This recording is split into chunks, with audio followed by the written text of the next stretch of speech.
Des médecins qui fournissent à des sans-papiers de faux certificats médicaux pour leur permettre d'obtenir frauduleusement un titre de séjour. C'est ce que révèle l'enquête très fouillée menée depuis plusieurs semaines par notre spécialiste Georges Brenier avec Jean-Marc Martineau et Thierry Hackett. Le préjudice pour l'État se chiffre en dizaines de millions d'euros. Regardez.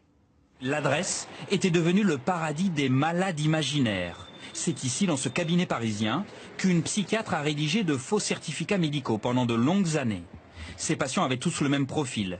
Des étrangers sans papier qui l'a payé jusqu'à 300 € pour obtenir le précieux sésame. Un prétendu trouble post-traumatique, et le faux malade pouvait ensuite facilement obtenir un titre de séjour en France. Avec plus de 80 000 consultations bidons à son actif, la psychiatre a fait perdre 3 millions d'euros à la sécurité sociale et sans doute permis à des centaines de clandestins d'être régularisés. Un cas qui n'est pas isolé.